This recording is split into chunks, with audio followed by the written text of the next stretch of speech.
Muy buenas emprendedores, bienvenidos a esta octava lección donde vamos a ver qué es una sociedad, ¿vale? Seguramente será una pregunta que os hayáis hecho antes de emprender o os estáis haciendo ahora si todavía no habéis emprendido. ¿Qué hago? ¿Me hago una sociedad o me hago autónomo? ¿Vale? Es una pregunta que, bueno, se hace todo el mundo al principio, obviamente, y lo que quiero con esta clase es ilustraros un poco, enseñaros un poco qué es una sociedad para que, bueno, podáis tomar vuestras propias decisiones, ¿vale? No va a ser una clase, como ya os hemos comentado durante el resto del curso, sobre absolutamente todo de las sociedades porque es un tema bastante complejo y que podría requerir un curso entero o varios incluso para analizar una sociedad, ¿vale? Entonces, lo que quiero es que sepáis qué es y que sepáis qué diferencias hay con un autónomo, ¿vale? ¿Qué es una sociedad? Pues una sociedad es una persona jurídica que tiene una entidad propia, a través de la cual podemos facturar y comprar. Esto lo he simplificado muchísimo, ¿vale? Es una definición que me he sacado yo de la manga porque quiero daros algo simple que podáis entender, ¿vale? Vamos a ir por partes. ¿Qué es una persona jurídica? Porque os estaréis preguntando, bueno, ¿es una persona jurídica? ¿Eso qué es? Vale. Una persona jurídica es como una persona física, ¿vale? Vosotros, un autónomo es una persona física porque está en el mundo físico, se le puede tocar. Una persona jurídica es una entidad que tiene los mismos derechos y obligaciones que una persona normal, pero no existe en el mundo físico, ¿vale? Por así decirlo, en el mundo real. Solo existe en un papel que, bueno, pues tiene un nombre, tiene un CIF, en este caso, igual que la persona tiene un DNI, la persona jurídica tiene un CIF, y es una persona que puede ganar dinero, que puede contratar gente, que puede hacer compras, etcétera, que paga sus impuestos como una persona normal y corriente, ¿vale? Tributa por el impuesto de sociedades, ¿vale? No tributa por el IRPF como un autónomo, pero es una persona. Y si hay un problema legal, es la persona jurídica, la sociedad, quien atiende ese problema legal. Si hay una deuda, es la persona jurídica, es decir, la sociedad y no los socios, bueno, hasta cierto punto, ¿vale? Quien tiene que hacer frente a esos pagos de esa deuda, ¿vale? No el autónomo, no el trabajador, ¿vale? Siempre la persona jurídica. Para eso sirve. La sociedad es una persona jurídica diferente, lo pongo en negrita, del empresario, ¿vale? Tiene su propio CIF y responde de sus propias deudas y obligaciones, ¿vale? Esto es súper importante que lo tengáis en cuenta. Una sociedad, tú puedes montar una sociedad y en el momento en el que montas una sociedad, tú te pones una nómina y es la sociedad la que gana ese dinero, la que hace esas facturas y la que te paga a ti, aunque la sociedad sea tuya, ¿vale? Esto es así. Es quizá un poco difícil de entender al principio, pero es así, ¿vale? El patrimonio del empresario queda protegido a la aportación de la sociedad. Es decir, ¿qué significa esto? Cuando tú montas una sociedad, tienes que hacer unas aportaciones de capital, ¿vale? Es decir, en la SL el mínimo de capital aportado es de 3.006 euros, me parece, y en la SA, si no recuerdo mal, es de 60.000, ¿vale? ¿Qué quiere decir? Pues que tú para montar una sociedad tienes que constituir esa sociedad, esa persona jurídica, con unos fondos, ¿vale? La sociedad tiene que tener algo de dinero, ¿vale? Aunque luego lo saques, ¿vale? Pero en el momento de esa sociedad fundarla, tienes que aportar un mínimo de 3.000 euros, ¿vale? No es que se lo pagues a alguien, es que es el dinero del capital de la sociedad, ¿vale? El capital mínimo a aportar en la SA me parece que es de 60.000 euros y no creo que ninguno que esté viendo este curso vaya a montar una SA, así que no vamos a hablar mucho de ellas, ¿vale? ¿Qué significa que el patrimonio del empresario queda protegido? Bien, si un autónomo tiene una deuda, imaginaos, ¿vale? Porque un emprendedor digital no va a tener prácticamente ningún tipo de riesgo, pero imaginaos un autónomo que tenga una tienda, ¿vale? Y que tiene una deuda porque ha comprado stocks para venderlos en su tienda, pero con el COVID no ha podido hacer frente a ese stock porque, no lo ha podido vender y ahora tiene que pagarlo porque tiene una deuda con su proveedor, etc. Esa deuda del autónomo es una deuda que tiene que responder con su propio patrimonio. Es decir, que si no paga el empresario, el autónomo, puede el deudor, en este caso, la persona con la que tiene la deuda, el proveedor, puede ir a por su patrimonio personal, es decir, su casa, su coche, su dinero del banco, ¿vale? El autónomo no está protegido ante una deuda. La SA y la SL sí. Es decir, si la sociedad tiene una deuda con un proveedor, por ejemplo, el proveedor puede ir a por esa deuda, pues si la empresa no paga, puede poner una denuncia, puede hacer lo que sea, pero el empresario no va a verse, a no ser que haya habido una estafa o que haya habido una malintencionalidad, algo raro, ¿vale? Algo ilegal, pero en caso de que haya sido, oye, que simplemente la empresa ha entrado en bancarrota, en quiebra, o no puede hacer frente a los pagos, el autónomo, en este caso, la persona que ha montado la empresa, tiene a salvo sus bienes, su patrimonio, su casa, ¿vale? Nadie puede ir a por su dinero personal, ¿vale? Para cobrarse su deuda. La empresa, en este caso la sociedad, la SL, es quien tiene la deuda, no el empresario, la sociedad, ¿vale? Esto es lo que quiero que tengáis en cuenta. En este caso, lo que sí que se puede perder es el dinero que el socio haya aportado a la sociedad, porque eso ya es de la sociedad. Si yo he puesto 10.000 euros para montar la sociedad y ese dinero está en la sociedad, si hay una deuda, pues se tendrá que pagar con el dinero de la sociedad. Pero lo máximo que puedo perder son esos 10.000 euros. Si yo tengo 100.000 en el banco o tengo una casa o lo que sea, eso es mío. Eso no corresponde a la sociedad y nadie me lo puede tocar ni exigir.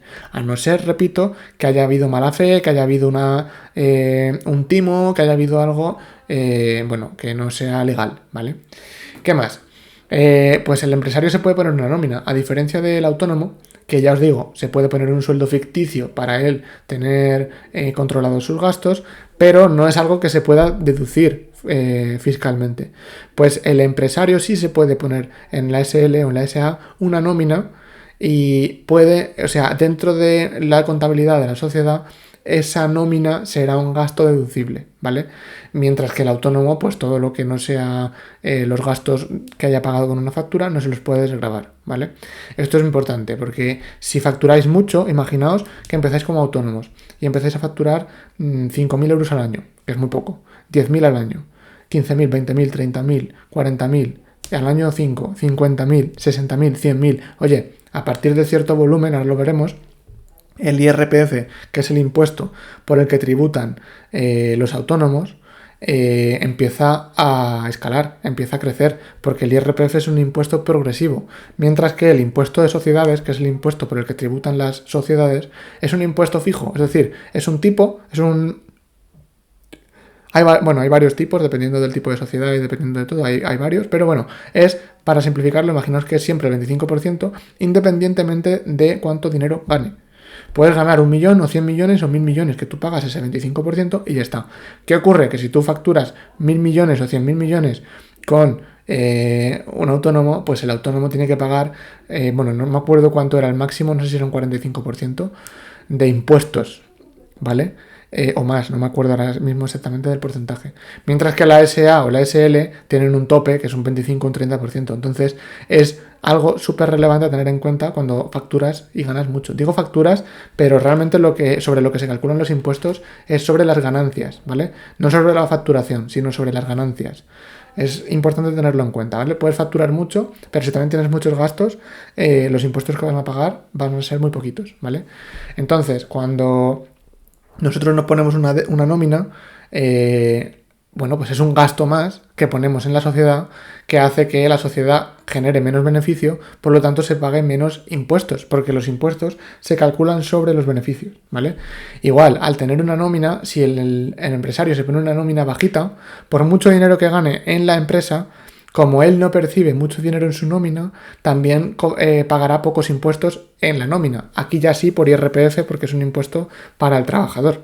Entonces, si tú estás facturando muchísimo, pero tienes una nómina de 1.000 euros, tú personalmente vas a pagar impuestos por esos 1.000 euros, ¿vale? Independientemente de lo que facture la empresa. Y la sociedad tributará por el impuesto de sociedades, ¿vale? Que será un tipo fijo normalmente. ¿Qué más? Pues se puede fundar una sociedad entre una o entre varias personas, ¿vale? Se puede fundar una sociedad aunque sea solo uno, ¿vale? Una sociedad unipersonal. Aquí cambia dependiendo si somos una sociedad anónima o una sociedad limitada, ¿vale? Esto no vamos a entrar mucho en detalle porque no lo vais a utilizar. Si somos una sociedad anónima, el capital se repartirá en acciones. Si somos una sociedad limitada, el capital se repartirá en participaciones, ¿vale? Entonces, que lo tengáis en cuenta. Las acciones se pueden comprar y vender libremente. Además, pueden cotizar en mercados incluso bursátiles. Las participaciones no. De hecho, La compra de participaciones de una SL está más limitada, tienen que ofrecérselo primero a los socios activos, luego a los familiares, etcétera, porque normalmente son empresas pequeñas o medianas y, bueno, históricamente han sido empresas también familiares, ¿vale? Entonces, bueno, una SA, por ejemplo, para que me entendáis, es un Amazon, el Corte Inglés, un Carrefour. Una SL, pues puede ser cualquier tienda de vuestro barrio, ¿vale? ¿Qué más? Aunque bueno, hay SLs que facturan mucho. Esto no puede ser una SL y ser un gigante, ¿vale? Eso no impide nada. Además, hay un apartado que se llama dividendos que sirve para repartir las ganancias entre los socios. Es decir, imaginad que al final de año hemos tenido un beneficio X. Bueno, pues ese beneficio se puede quedar en la empresa, por lo tanto, bueno, pues los socios no recibirían nada, pero tampoco pagarían impuestos por ello. O los socios pueden decir, mira, este beneficio nos lo repartimos, ¿vale? Y lo sacamos de la empresa. Y entonces se dan un dividendo, ¿vale? Es decir, si somos 3, pues se divide entre 3, por ejemplo. Bueno, pues ese dividendo para el socio será una entrada de dinero que luego tributará también por el IRPF, ¿vale? Todo esto de los impuestos tampoco es necesario que entendáis demasiado, ¿vale? Porque no vais a ser asesores fiscales, así que no os preocupéis. ¿Qué más? Pues en una sociedad puede haber socios capitalistas o puede haber socios trabajadores, ¿vale? El socio capitalista, ¿cuál es? El que aporta dinero, el que aporta capital para fundar la empresa, y el socio trabajador puede aportar trabajo. No es necesario que para fundar la SL los dos aporten el mismo dinero, ¿vale? No pasa nada. Y luego en el reparto de acciones o de participaciones, bueno, pues se puede hablar y se puede decir, mira, yo voy a aportar solo dinero y tú vas a aportar todo el trabajo y nos lo repartimos 50-50, por ejemplo, ¿vale? ¿Qué más? Bueno, se podrían sacar muchas más cosas, pero para resumir, en la SL, bueno, digo SL, pero es para la sociedad, ¿vale? Me da igual que sea SA o SL. En las sociedades hay unos estatutos, ¿vale? Los socios al fundar la sociedad, bueno, pues ponen unas normas, hay una serie de reuniones de socios, en cada reunión se hace un acta para ver qué opina cada socio, los socios tienen derechos a votos, tienen derechos económicos, hay una junta directiva, un consejo de administración, hay un administrador de la sociedad, que es el que lleva todo el tema, básicamente es uno de los que mandan, ¿vale? Para simplificarlo mucho. Y todo esto un autónomo no lo tiene, ¿vale? Todo esto, todas estas, por así decirlo, estas fases que son así más burocráticas, nos las saltamos. No es necesario para ser autónomos que seamos socios, que tengamos estatutos, que hagamos reuniones, que tengamos una junta, que hagamos acciones. Todo esto no tiene nada que ver para un autónomo, ¿vale? Bien.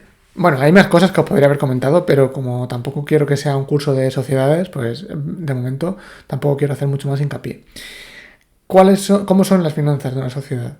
Pues las sociedades, como ya os he comentado, se rigen por otra contabilidad, no tienen nada que ver, ¿vale? Y las obligaciones contables y los documentos, que en este caso se llaman estados financieros, cambian, ¿vale? Los documentos que habíamos visto antes del libro de facturas emitidas, libro de facturas recibidas, eso es para un autónomo, que con eso sirve para un autónomo. Pero si queremos montar una sociedad, el nivel de exigencia a nivel contable es mucho más alto, ¿vale? Básicamente porque, bueno, se rigen por otra contabilidad, es otro código, ¿vale? A modo de resumen, las sociedades, ¿qué tienen que hacer? Básicamente, en su día a día, el libro diario y el libro mayor, ¿vale? El libro diario es donde vamos a registrar los asientos contables. Esto de los asientos contables, ¿qué es? Cada operación que hagamos de compra o de venta, imaginaos, voy a comprar material de oficina.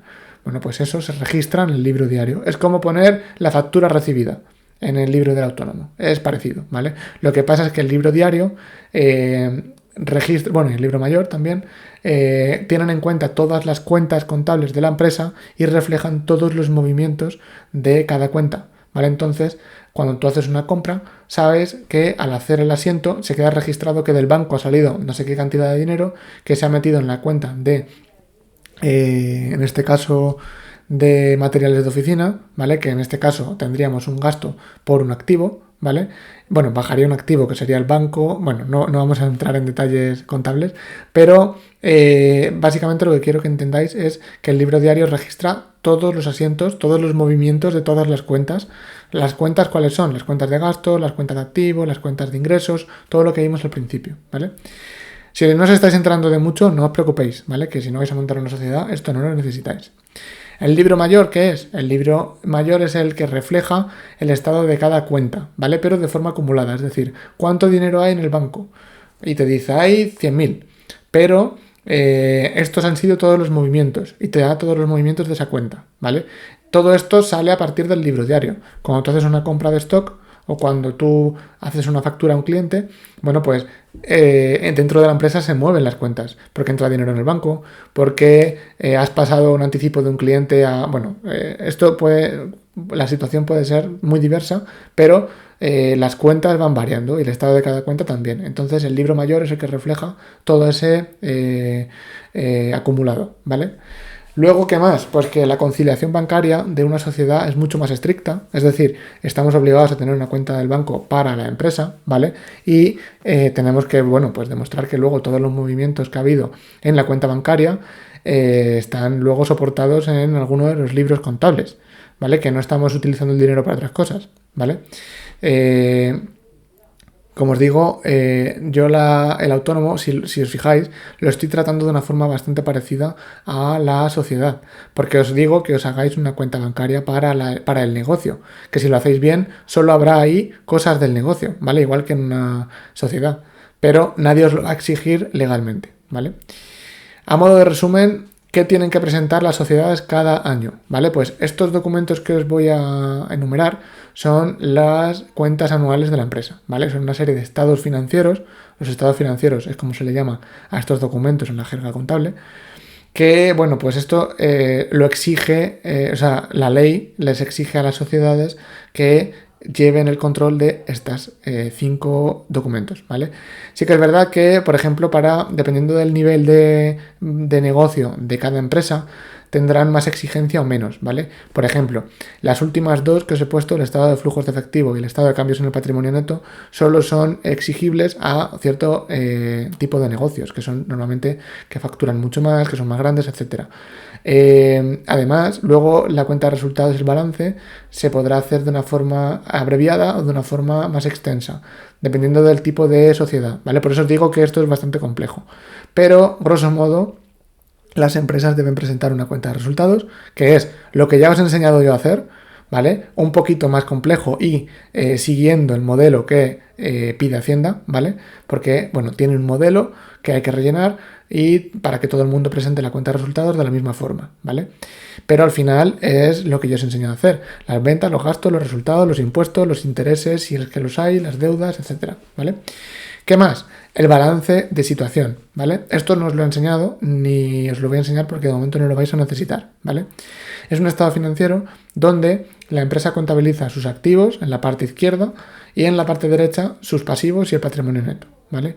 ¿Esto para qué sirve? Para saber cuánto tiene una empresa. Es decir, no cuánto dinero, sino en general cuántos bienes o derechos, que puede ser dinero líquido, efectivo, o pueden ser acciones de otras empresas, o pueden ser cartera de clientes, que los clientes tengan un crédito que tengan que pagar con la empresa, puede ser una patente, puede ser un terreno, un edificio, todo eso va en el balance de situación. En la parte izquierda, que es el activo, en la parte derecha, que es el pasivo, pues van todas nuestras deudas y obligaciones, si tenemos deudas con un banco, con un proveedor, con Hacienda, etcétera, o también va nuestro patrimonio neto, ¿vale? Es decir, el capital social, que es lo que nosotros aportamos al principio, las reservas y el resultado de cada año va anotado en el balance, ¿vale? Dentro de las partidas de patrimonio neto. Ya sé que esto os está sonando un poco a chino, tranquilos, ¿vale? Pero esto que os va a venir muy bien simplemente como cultura general, si no vais a montar una SL, para que sepáis un poco, oye, qué es un balance, por ejemplo. ¿Qué más? Las memorias, ¿vale? Que es un documento donde las empresas tienen que reflejar qué acontecimientos relevantes ha habido ese año, ¿vale? Pues se ha comprado no sé qué software y hemos invertido no sé cuánto. Pues hemos ganado en la línea de negocio tal un 15% nuevo, ¿vale? O hemos liquidado la deuda con la entidad de crédito, no sé cuál. Bueno, pues todo lo que sea relevante, esto sobre todo lo leen los inversores, ¿vale? Pero bueno, además todo esto es público, ¿vale? Esto, como las cuentas anuales se publican, esto lo puede consultar cualquier persona de cualquier empresa, ¿vale? ¿Qué más? El estado de flujos de efectivo, Bueno, pues esto es parecido al flujo de caja, ¿vale? A lo que os enseñaba antes. Lo que pasa es que en una sociedad es bastante más, normalmente es bastante más complejo porque hay mucho más negocio. Normalmente las sociedades, muchas hacen negocios con otras sociedades que también no pagan al contado, entonces hay que analizar muy bien cómo entra y sale el dinero. Y este estado financiero lo refleja, ¿vale? Y por último, el estado de cambios en el patrimonio neto. Que tampoco lo vais a ver mucho, no lo vais a ver nunca, seguramente, pero bueno, simplemente que sepáis que es un documento que refleja los movimientos de las partidas dentro del patrimonio neto, ¿vale?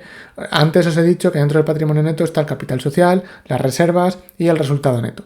Bien, pues dentro de esas cuentas puede haber movimientos, ¿vale? Que se transfiera del capital social al resultado, o de las reservas al resultado, o de la reserva de la empresa al capital, que se reinvierta, lo que sea. Bien, pues para analizar los movimientos que hay dentro de las cuentas del negocio, dentro del patrimonio neto en concreto, hay un estado financiero para reflejarlo, ¿vale? Por último, ¿qué hago yo ahora? ¿Vale? ¿Qué hago? ¿Me hago autónomo? ¿Me hago una sociedad? ¿Qué hago? Pues a ver, si vas a empezar desde cero, lo más recomendable es que, además, sobre todo si empiezas solo y si el negocio lleva poco riesgo, ¿vale? Todo es importante. Lo más normal es hacerse autónomo, ¿vale? Es mucho más barato, es más rápido y es más sencillo, más simple.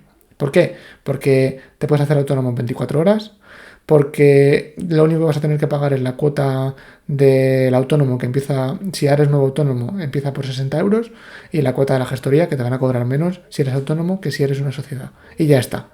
Ahora, que sois varios, que queréis montar un negocio que puede tener algún tipo de riesgo, ¿vale? Por ejemplo, queréis montar un negocio industrial, ¿vale? Que hacéis maquinaria, o que, bueno, vete tú a saber, ¿no? Que puede ocurrir algo, ¿vale? Puede ocurrir que un trabajador tenga un accidente o puede ocurrir que una máquina, pues explote, ¿no? Y haga algo, vete tú a saber. Bueno, pues para no enfrentarnos a problemas de ese tipo, pues sí que se conviene hacer una sociedad, ¿vale?